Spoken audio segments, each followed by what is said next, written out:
So, good morning, everyone. We are the Group 8 and we are going to discuss about the global monetary. So, this global monetary system is the globally accepted monetary system so that we can have a more efficient international trade and investment globally. So, in order for us to mas maintindihan pa natin yung about sa global monetary system, dapat mauna nating maintindihan muna kung ano yung monetary system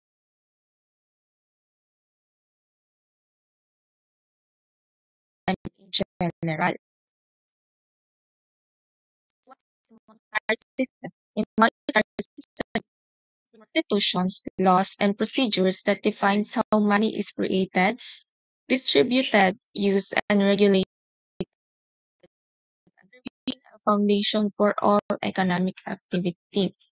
So, daw, ang sabi is a framework of institution, policies, and procedures a country uses to create, distribute, use, and regulate money. So we all know, um, common knowledge na din na money is a lifeblood of a country's economy.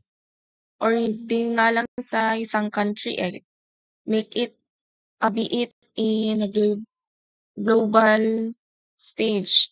Money is essential in the economic health of every country, nation, and be it nationally. So, this monetary system serves as the foundation for economic activity and a crucial factor in a country's economic health. So, ang sabi kapag if in the monetary system ng isang country is weak, um, there is a possibility na maapektuhan talaga ang economy or ang economic health ng isang country.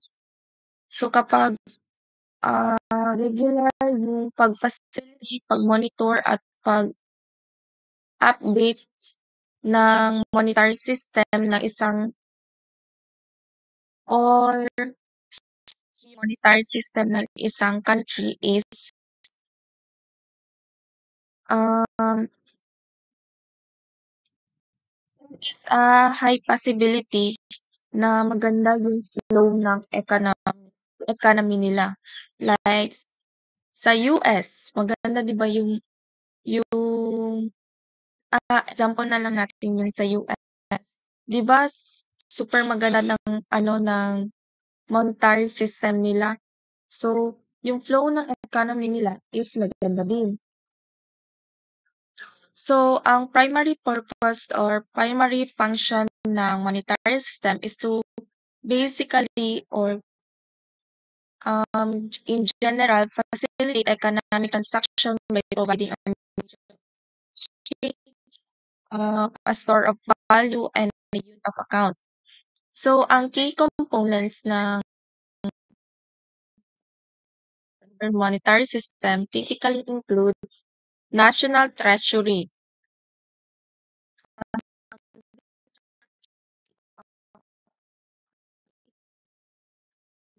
finances, and issue. So, second is the mint. So, si mint naman is responsible for producing coins and sometimes notes. Ang central bank naman plays a crucial role in maintaining financial stability, managing the money supply, and implementing monetary policy. And lastly, yung commercial banks. They facilitate financial transactions and provide credit to individuals and businesses.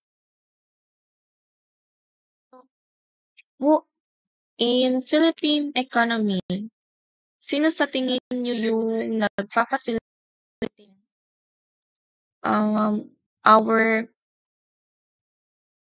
our economy, yung pag-distribute ng banknotes, kung gaano karami yung i-distribute. So, alam niyo na 'to. So, it is the BSP.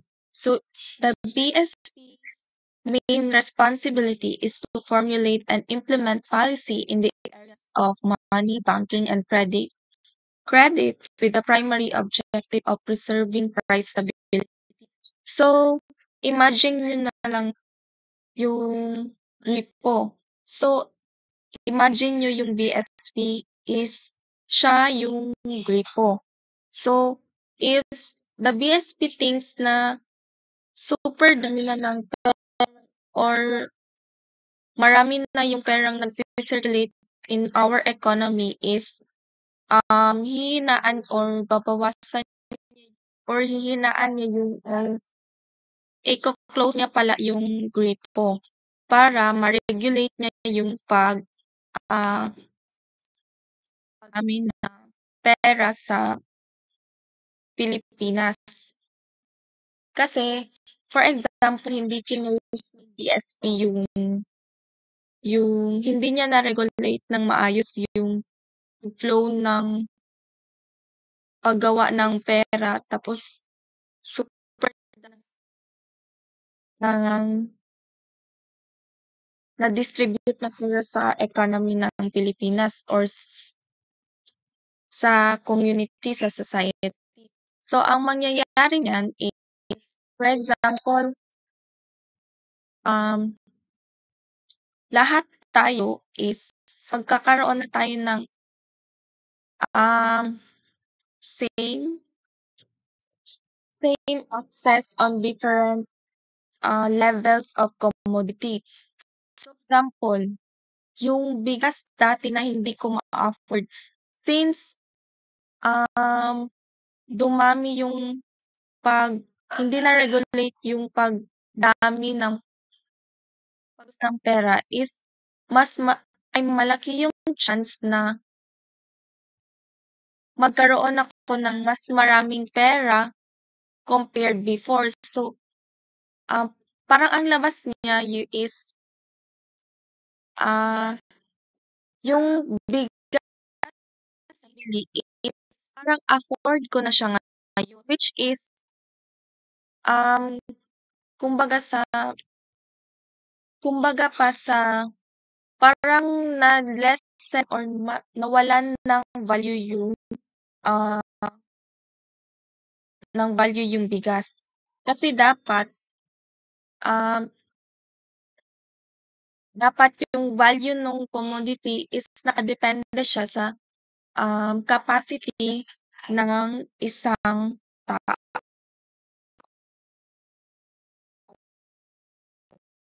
capacity ng isang ng ng hawak ngayon, yung afford ko na rin. So, parang yung value dapat niya na ay yung mas mataas na yung mataas na value niya dapat before is bumaba yung value niya ngayon since afford ko na siya and since hindi siya na-regulate ng maayos ng BSP. So, gano'n yung nangyari sa I think Zimbabwe, in the year 2009. So, nagkaroon sila ng hyperinflation, nagkaroon sila ng overproduction ng currency that leads their economy ay I mean na lahat ng tao is afford na yung mga makakapal kahit yung mga makita mo na yung mga makakapal silang pera. So, hindi ibig sabihin na may makapal kang pera is, um, mayaman ka na. Kasi yung nangyari kasi sa Zimbabwe is, since lahat ng tao is marami ng pera, nagkaroon din ng hyperinflation. Sa mga kasi since nga afford na ng halos ng tao yung mga bilihin.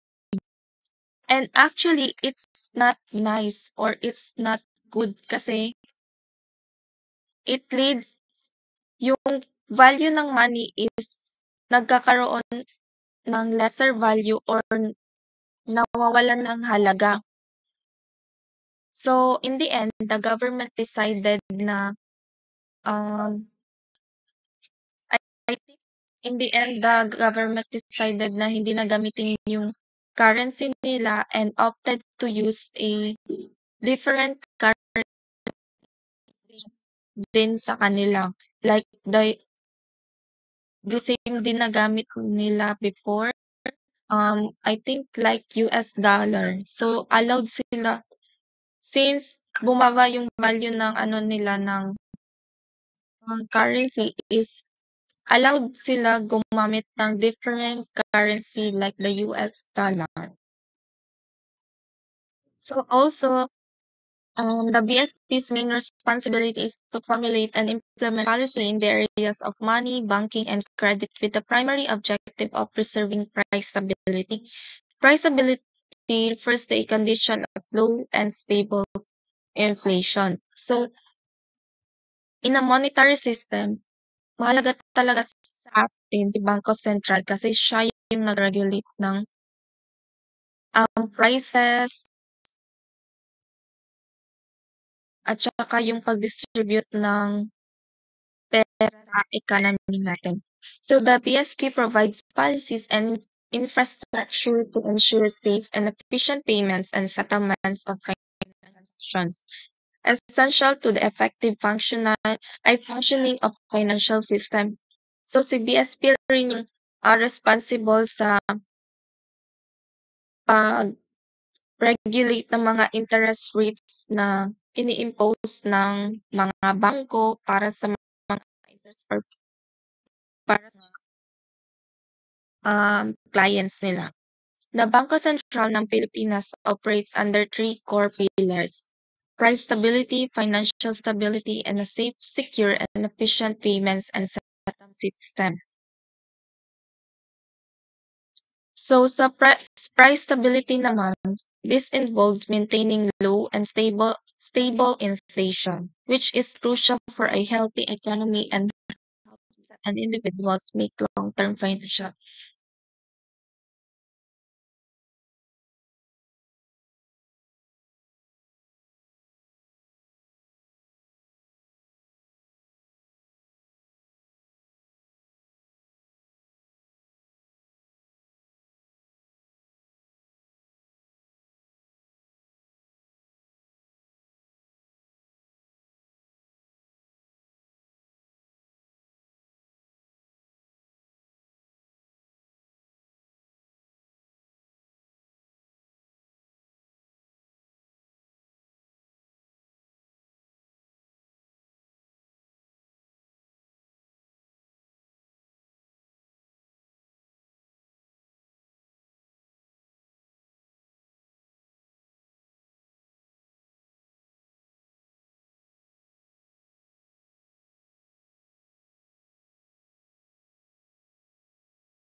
Then financial stability, this pillar focuses on ensuring the stability and soundness of the financial system, preventing financial crisis and promoting a resilient banking sector. Third is safe, secure, and efficient payments and settlement system. This pillar emphasizes the importance of a reliable and efficient system for transferring funds, which is essential for economic transactions and the smooth functioning of the financial system. So sa Pilipinas naman is si BSP din yung responsible sa pag-regulate ng mga e-payments. When we say e-payments, yung electronic payments. So like yung GCash, I think GCash is regulated by Bangko Sentral ng Pilipinas. So there are payments na regulated ni Bangko Sentral, no, like I think GCash. Sa mga e-payments naman, regulated siya ng Bangko Sentral for us to be able to trust those um e-wallet centers or e-payments to transfer for us to be able to transfer. Hello everyone. Before I start, I'd like to introduce myself first. My name is Sheriff Chibuyok and I'll be discussing International Monetary System. So by definition, International Monetary System or IMS is a framework of rules, conventions, and institutions that govern exchange of currencies and facilitate international trade and capital flows.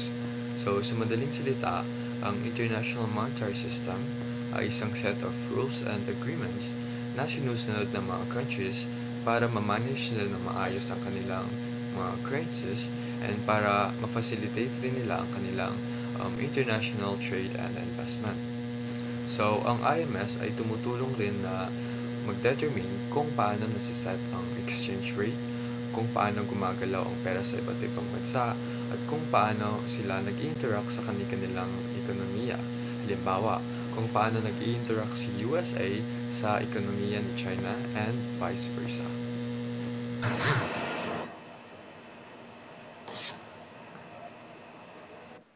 Okay, so ang pinaka-purpose ng International Monetary System is to facilitate international trade and capital flows, as I've mentioned earlier. Second is para masigurado na stable lang ang exchange rate ng mga countries. Third is para mag-promote ng global economic stability and growth. And lastly, para magbigay ng framework for international payments.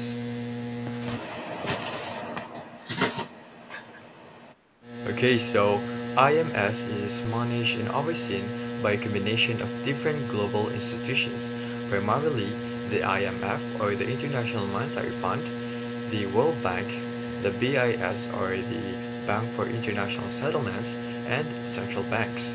So for IMF, ang main purpose nila is sila yung nagmamonitor ng exchange rate, nagpro-provide ng financial stability, and nag-offer ng financial assistance sa mga countries na nakakaranas ng economic crisis. Next naman ay ang World Bank. So, ang World Bank, sinusuportahan niya ang global economy sa pamamagitan ng paglilend ng pera. And nag-offer rin sila ng technical assistance for developing countries. Next naman ay yung BIS. So, ang BIS, sila yung nagsisilbing bank for central banks, which is crucial for global financial stability. Lastly is central banks. So, ang mga national central bank, tumutulong sila na i-manage ang monetary policies ng kanilang bansa, kagaya na lamang ng US Federal Reserve and marami pang iba. So, in conclusion, sobrang laki ang tulong na naibibigay o naiaambag ng International Monetary System sa pag-unlad ng ekonomiya ng bawat bansa.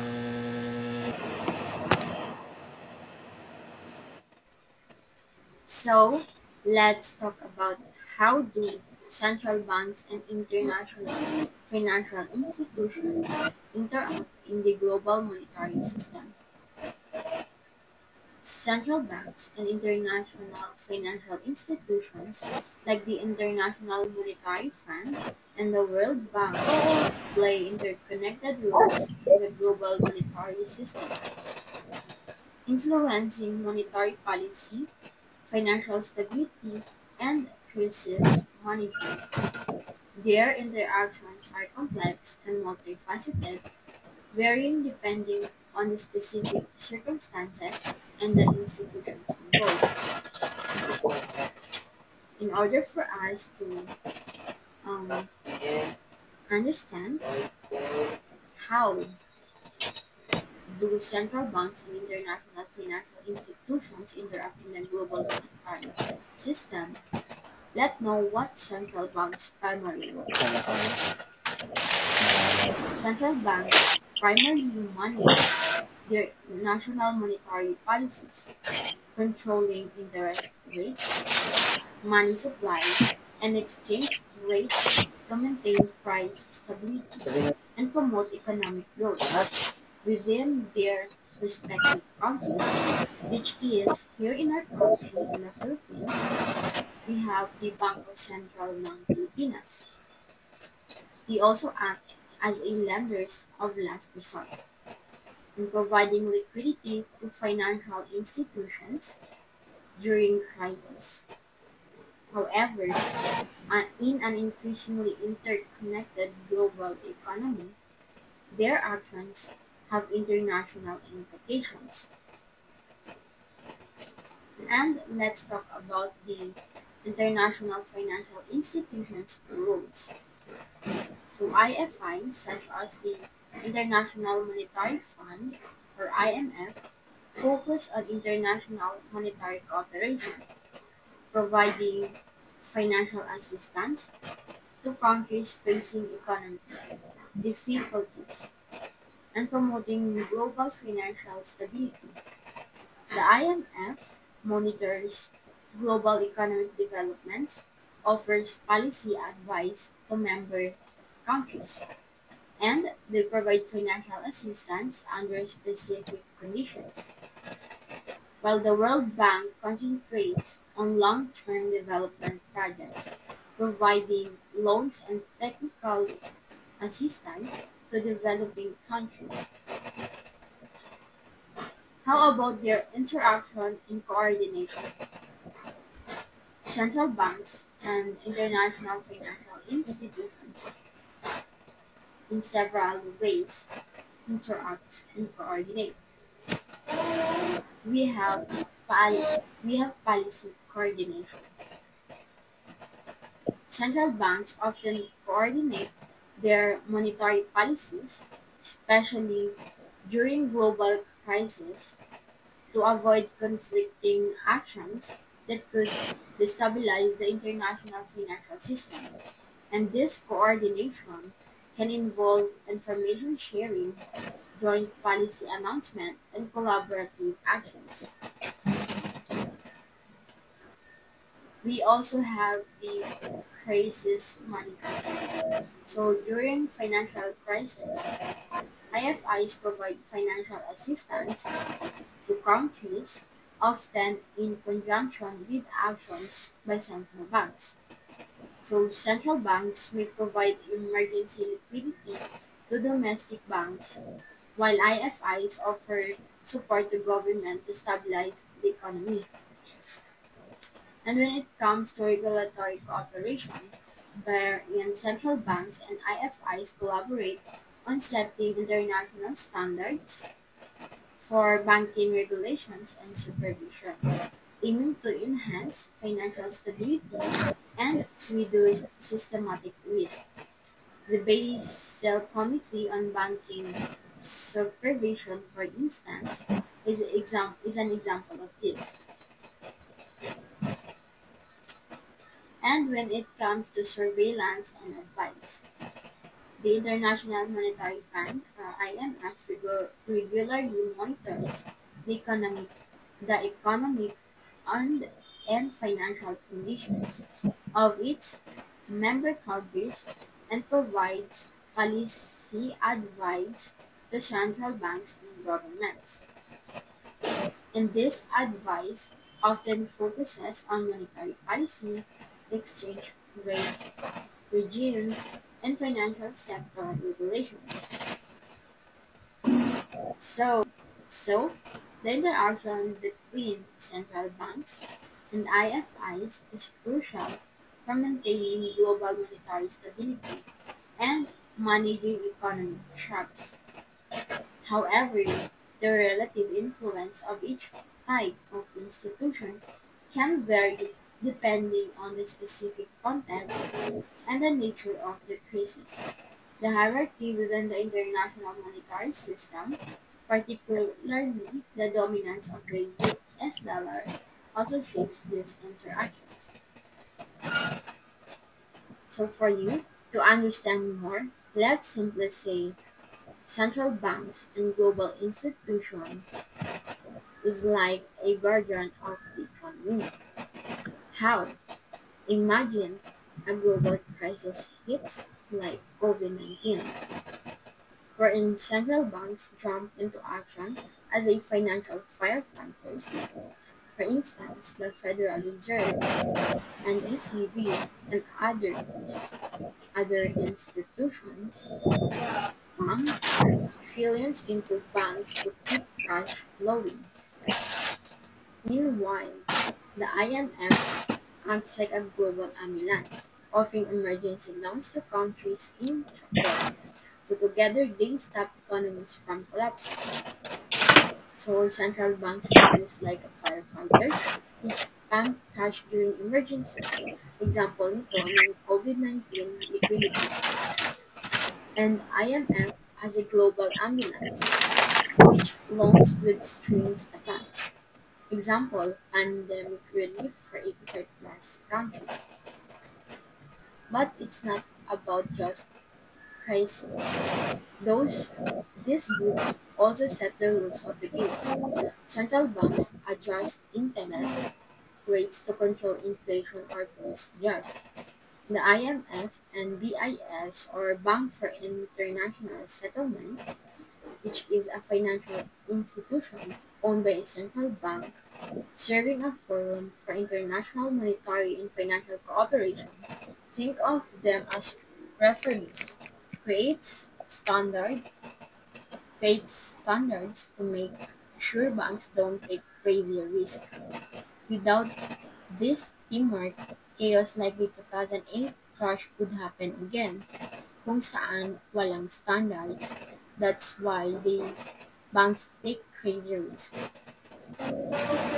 And here we can see that BIS, or Bank for International Settlement, is like a rule book referee, which sets safety standards for bank. And example nito is yung Basel 3 rules, and you can do research of it for more information, which this situation applies. And another one, have you ever heard of IMF conditions, wherein countries getting IMF loans must reform their economy for opening markets? It's like a financial gym membership, tough but meant to build long-term strength. And the World Bank chips into funding roads or schools, but only if central banks keep inflation in check. So here, World Bank is like a builder, which funds projects if countries follow policies. Example of infrastructure in developing nations. Um, Also, when it comes to future challenges we're in today, they're tackling climate change and digital money. The ECB is ditching fossil fuels from its investments, while the BIS experiments with digital currencies. Why? To make sure the money system evolves without leaving anyone behind. And the very point here is the cooperation on climate action plus digital money experiments. So what's the catch? Central banks care about their own countries first, while the IMF thinks globally. Sometimes they clash, like pushing debt relief for poor nations versus protecting rich investors. But their partnership is why money mostly works in our hyper-connected world. Knowing this, why this matters. It's because their teamwork stops money meltdowns. but it's not perfect. Power imbalances and climate risk remain. That's all. If you want to know more, do research for deeper understanding, and you can also leave comment if you want to share what you've learned. That's all. Thank you.